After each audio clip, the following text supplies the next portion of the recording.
Pat's Soundbytes IGTV. Keeping new music alive is what I do on the radio and now on video.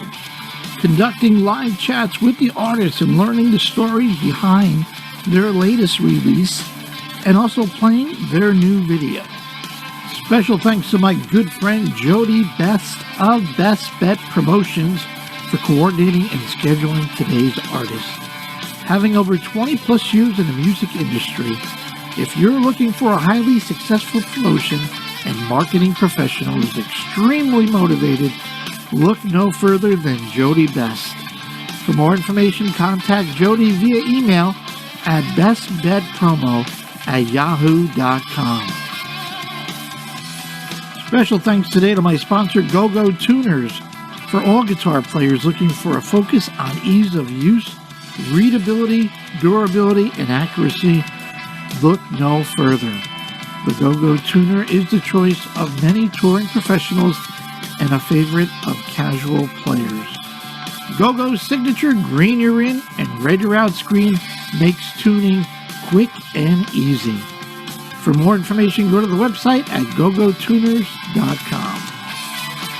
Special thanks to WBXO Classic Rock Radio Redefined, allowing me to keep new music alive on the radio airways on the Pat Show every Sunday from 5 to 8 Eastern Standard Time. Only on WBXO Classic Rock Redefined. And a big thank you to Mr. Evan Balzer for allowing me to use his amazing instrumental that you're hearing right now. It's called Trails. To find out more incredible music by Evan, go to his website at evanbalzer.com. And my guest today is a singer-songwriter, Mr. J.T. Loux. And he's got an incredible new single out called Waited So Long with a cool video. He's got a debut album coming out on May 1st called Taken By Moonlight. He also is being mentored by the wonderful Tesla great guitarist Frank Hannon. We're going to talk to JT about this track, about the album, working with Frank, and a whole lot more right here on Pat's Soundbytes IGTV. Hey, live on Pat's Soundbytes IGTV. It doesn't get any better than this, folks. The guy that loves new music, keeping new music alive on the radio and video. I can tell you we got a great new generation of rockers here today. And take this guy's name down, J.T. Loux, L-O-U-X. Write it down because you won't forget it when this guy, he is hitting the charts. Singer, songwriter out in California. My man J.T. Loux is joining us today on our show. How are you, J.T.? I'm great, Pat. Thank you so much for having me on. Oh, man, my pleasure. Been looking forward to this. I got my Frank Hannon production. Well, it's actually Frank Hannon Heavy Metal Hippie Double IPA. Waiting for that guy to send me a couple of 6-packs. Like, I really need that. Love Frank. JT's been working with Frank Hannon Productions. How cool is that to have that opportunity? Holy, oh my God. Yeah, it's been a really wild roller coaster because I started working with him about 3 years ago when I had my 18th birthday, and he started me working on his farm and and working outside with the horses and stuff. And as time went on, he helped me with my previous band, and then when that fell through, he really encouraged me to start singing and putting the confidence in my voice. And I had never been a singer before. I'd never even really sang a note ever, and I just been solely a guitar player. And he told me, there's so many people out there that need to be, you want to be able to sing your own songs, and you want to be able to be more independent on yourself, and so that was about a little over a year and a half ago, and since then I've been so happy with the progression of my own voice. Excellent. And we're going to play the video of, well, let me just back up a second. JT getting ready to release his debut album, Taken By Moonlight, which comes out officially on May 1st. And he's already released a single and a really cool video called Waited So Long. And you want to hear JT's vocals. You hit it out of the park. Great vocals. I got good hook. I love the killer solo in it. You got a great band that we'll talk about, Ethan and Zach, in a bit. Yeah, I think when I've talked to Frank a handful of times, and I think it's great that he's doing this mentoring thing with you and others, Austin, Mo, and the Red Voodoo guys, Dino and company. And when I asked him about you, it was like, I think he said, and I'm looking at my notes here, that he knew your dad, or your dad was bringing you to some of his shows when he was doing his solo stuff, maybe in Sacramento, if I got that right. Let me. Yeah. Oh, yeah. I had grown up a huge Tesla fan because my dad's actually in the Love Song video back in 1989. How Yeah, cool is that? when he was like 23, 24 years old, just a couple of years older than me, he was in the video holding up a giant banner. And so they had been Tesla fans since the beginning. And me growing up, they really put on to me the old classic music, and Tesla was like their main gig. And so I grew up like watching Frank Hannon videos all my life.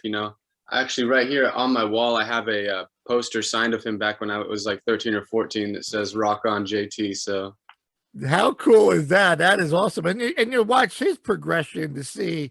I mean, and then just to have the ability to hang out with Frank and just talk music, the ups and downs and the touring and the songwriting. And there's just something about him, he's just a huggable, cool guy that anybody just wants to hang with. And that's just a great opportunity for, I mean, I can't imagine, somebody, I'm a lot older, obviously, but to have that, like, are you kidding me? I can hang out with Frank Hannon, and all I got to do is work on the horse farm. I'm like, I'm in, whatever it takes, man. Yeah, no, he's a super cool individual. I was checking out some of your videos that you had on YouTube, like 9 years ago. Let It Be, doing the Beatles and doing a little Star Spangled Banner on guitar. I mean, this is something that you've been really working on. yeah, I had figured out what I wanted to do with my life when I turned about 11. I started taking guitar lessons, and I realized that it's what I wanted to do my whole life. And so I really just put everything else to the side. I when I was younger, I used to be into sports and everything, but I really decided to dedicate 100% to guitar. And as time went on, I started doing the vocals and everything. And so now I'm really focused on songwriting and song arrangement. So. Was your dad or mom, anybody in the family musically inclined with an instrument?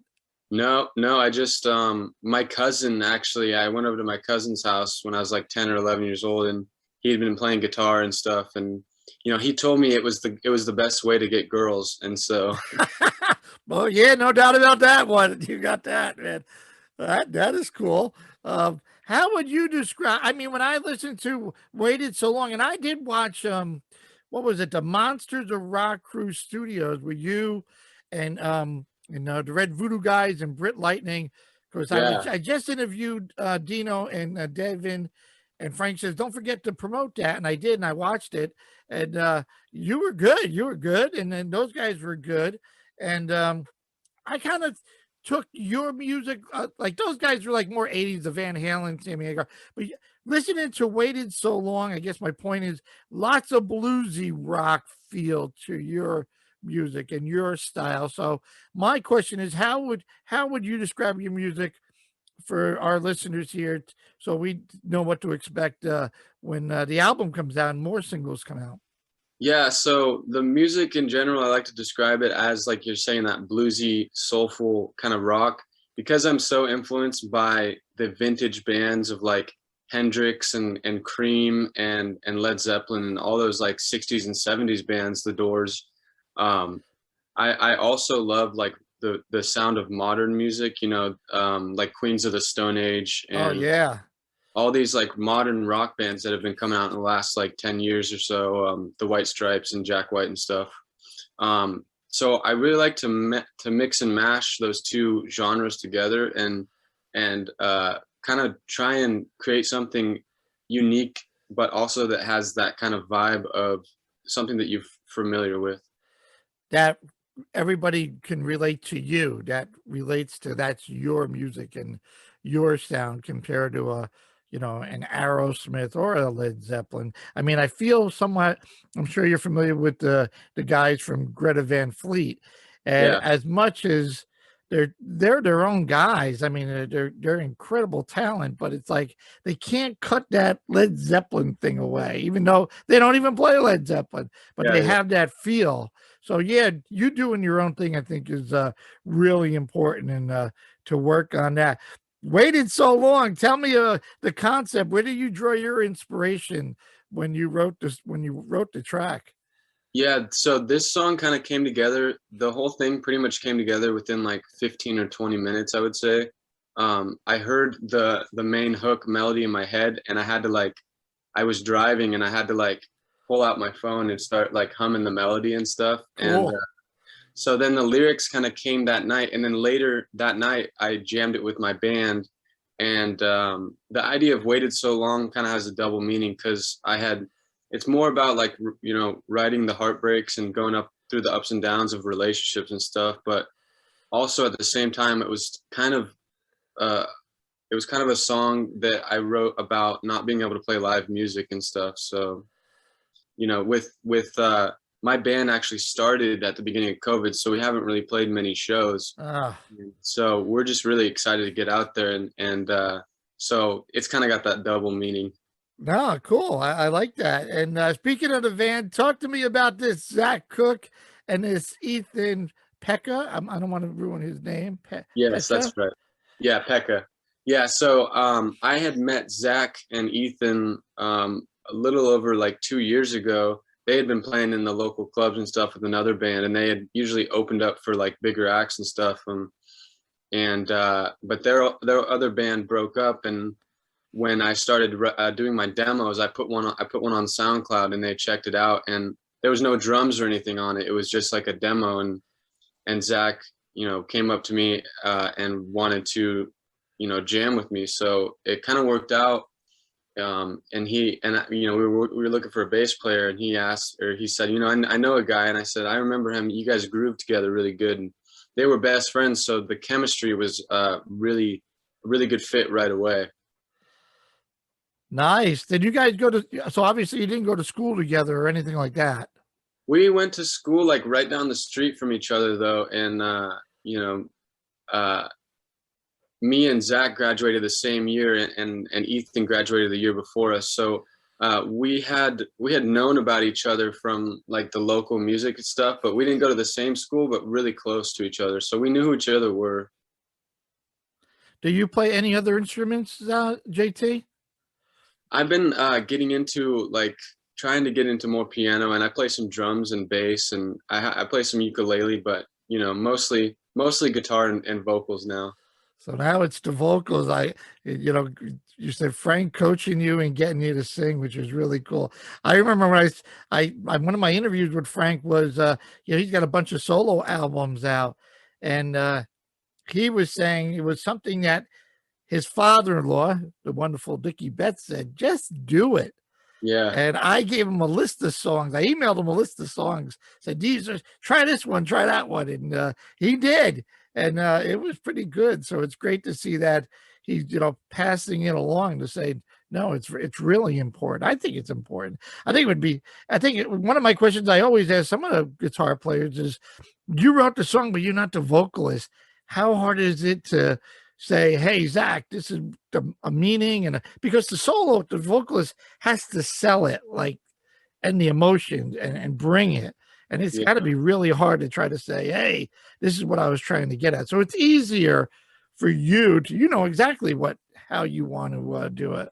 Yeah, exactly. And I heard someone say one time that, you know, your guitar can be on fire, the drums and everything can be on fire at a live show, but if you're not really feeling it in the vocals, it's not going to come across as genuine. So that the vocals, the feel of it and how you bring it across is so important, especially live, but also in the studio too, because it's going to be on record forever, you know.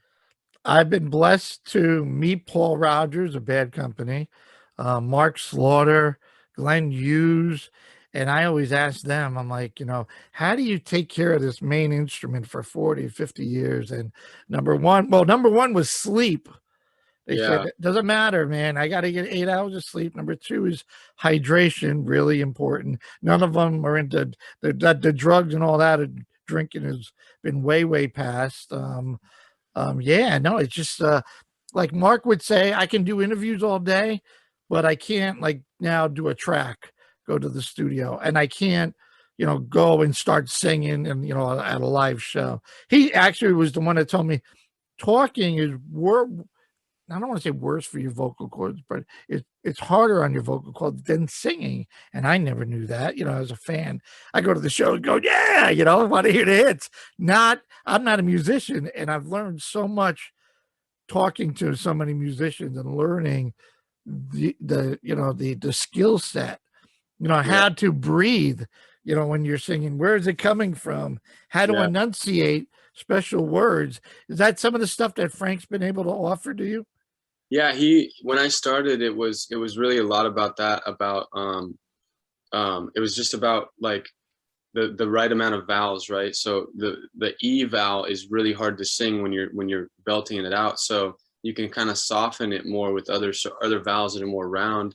And he told me that, you want to be able to enunciate really clearly too, and make sure everyone's hearing the words because when you're telling a story in a song, you want people to know what you're saying, That's so, yeah. So he just kind of told me that you have to come across real, you have to come across genuine, but most importantly, like you said, you just have to do it, man. You just have to go for it, and it doesn't matter if you're the best singer in the world. You can be the best version of you. Right. That's all it takes. And that's me. I'm a lyric guy. I want to close my eyes and try to understand the story and hear it. And I see more and more people are doing lyric videos just to make sure that the people know what I'm saying. But your waiting so long is very crystal clear. You know exactly of the story and what you're saying. You don't have to do that. Is the game plan for Taken by Moonlight to release other singles along the way, JT?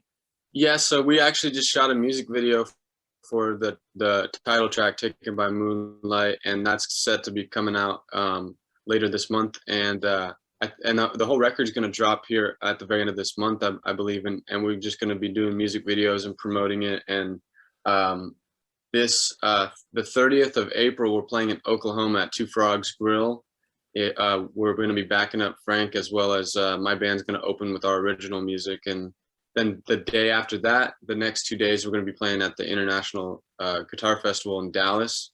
Oh, I did read that. I did see that. Okay. Yeah, so those 3 shows back to back to back is going to be really helpful to start promote the big push to promote the new record. So man, you got to be super excited to get on stage and to do that, man. That's got to be incredible. Yeah, it's going to be great. We're going to be doing, like I said, a couple of our original tunes off the record, and then Frank's going to join my band up on stage, and we're going to back him up doing his music and stuff. And I'm just really grateful for the opportunity, because we were booked on this a while ago, and with the whole COVID and everything, it got pushed back. So I didn't know if it was actually ever going to really happen, And it's only around the corner, Yeah. So Yeah. and I'm sure you guys are rehearsing and really excited to do this. When you put the tracks together, JT, do you put them in an order to follow the journey of what you want the listeners to get out of Taken by Moonlight? Yeah, I think that the order, we just came up with a sequence a couple of days ago, and it's really about a feel thing. I had to sit down and close my eyes and listen to them back to back, and go, no, this one doesn't really fit right after this one, or this one doesn't go after this one. And then once you finally have it together, it's that feeling, it just feels right. So the track list itself, I think, took a while. It kind of formed itself, though, So. Yeah, no, I think to me, I think it's important that it takes the listener going somewhere. If you play like all 7 songs, say, of high energy, and then you play the last one, the ballad. You're like, whoa, what just happened here? We just crashed and burned here. So good. That's cool that you get that. How was the recording process? Were you able? I mean, obviously, you guys all live nearby, so you were able to go to like Frank's studio or somebody's studio compared to the whole COVID thing of sending files back and forth.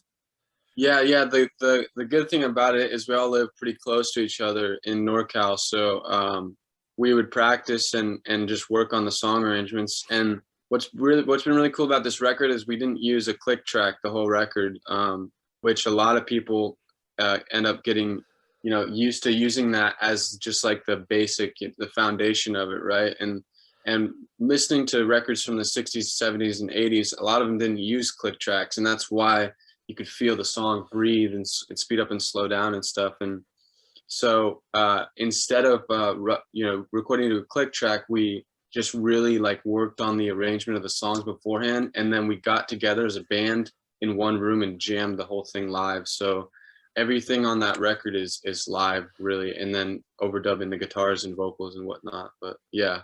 Excellent. I am not, my listeners drive me crazy and say, ask more gear questions. I'm like, okay, so I see two guitars on your wall there. What how did you start? What do you prefer? I see a Strat maybe and a Gibson over there. So Yeah. talk to me about your main instruments there, JT.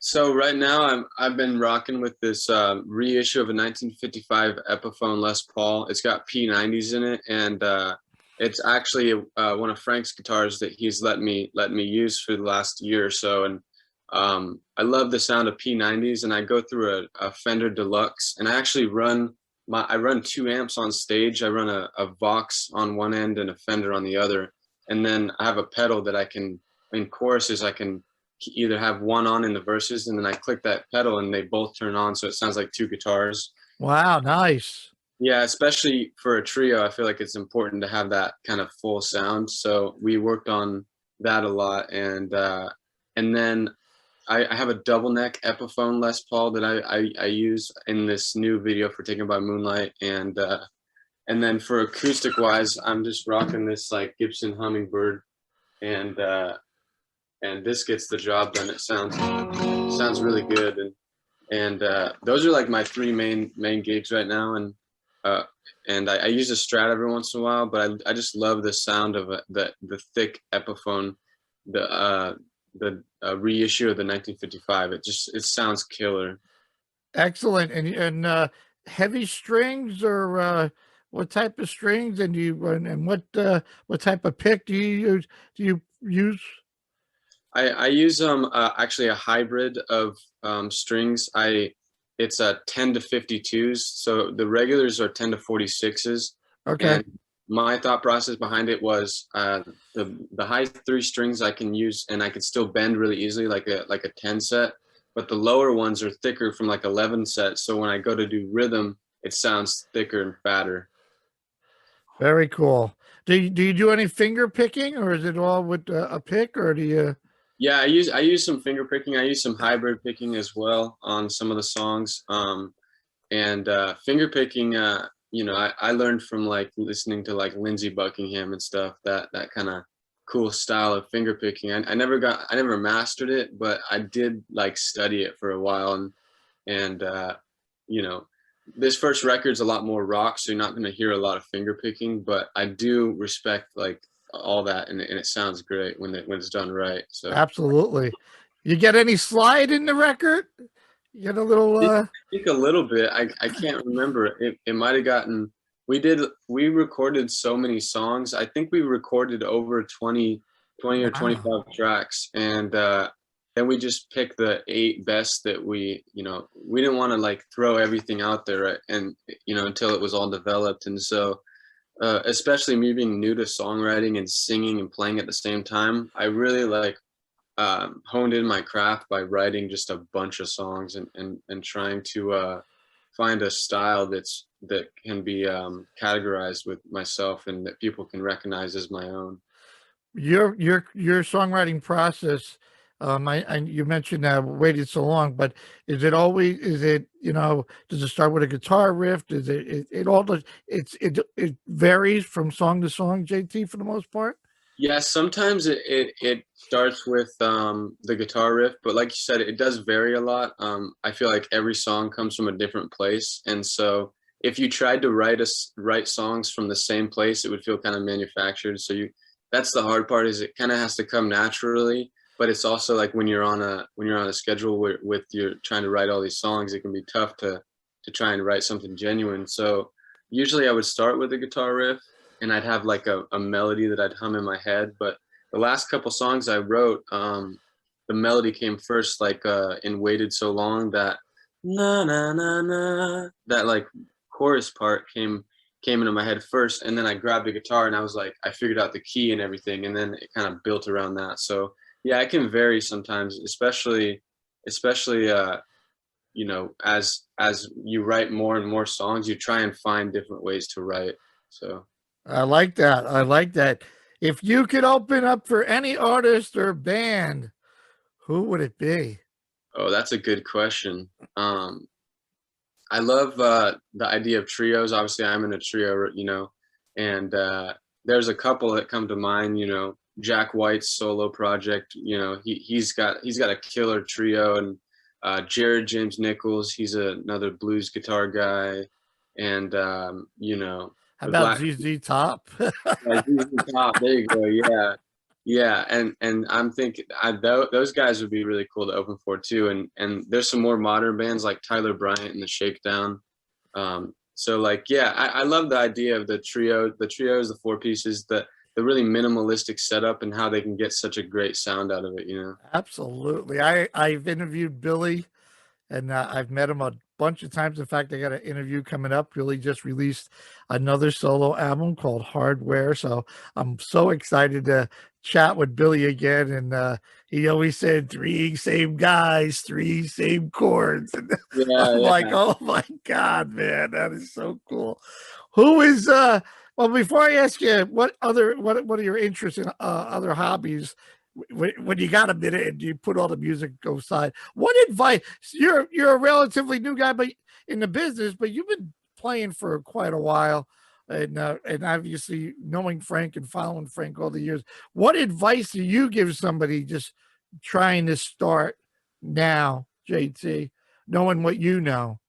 Well, knowing the very limited information that I know,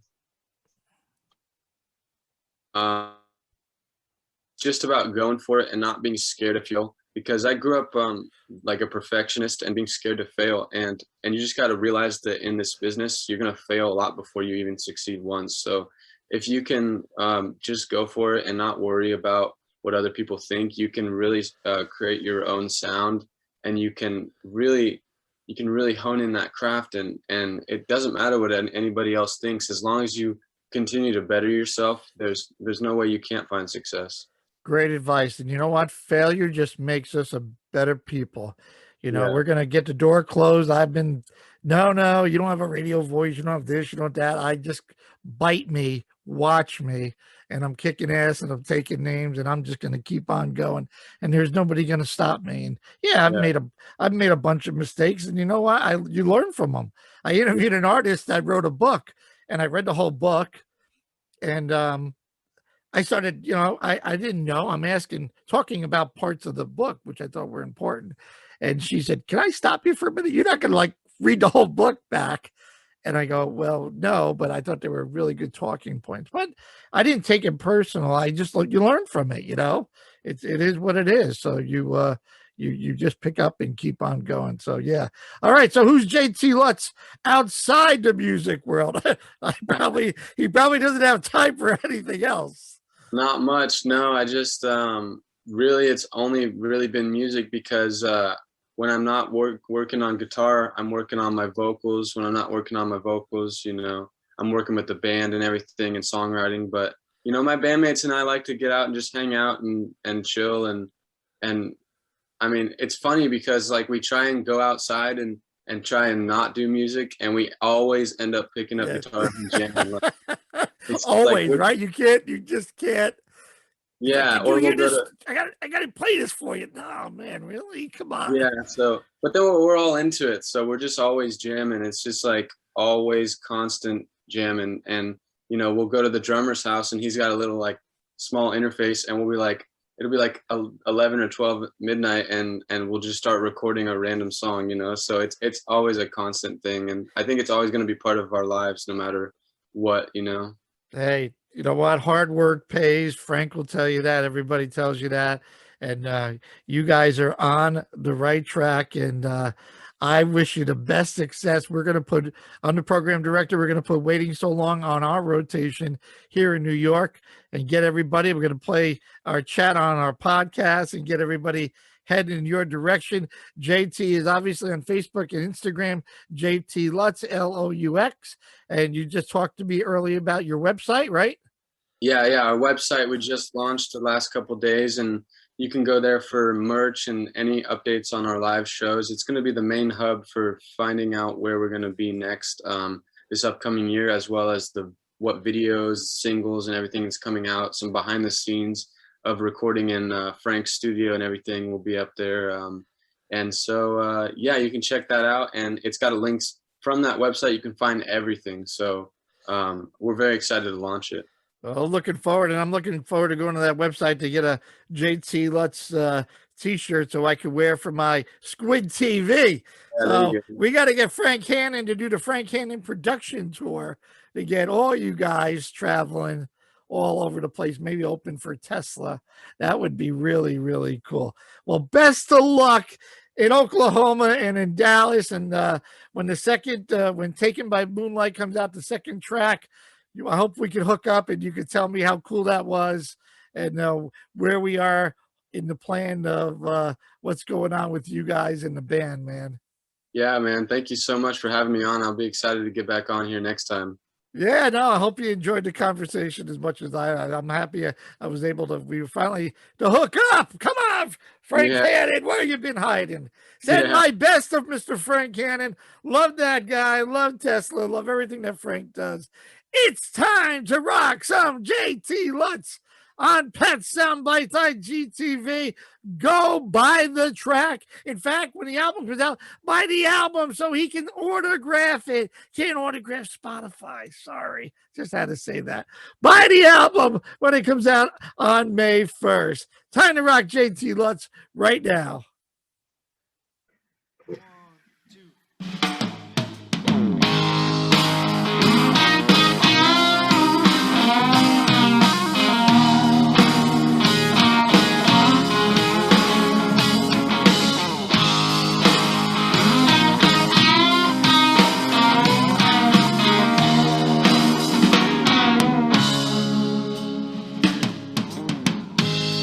I'm finding it hard to fall asleep when you're away from me, and I don't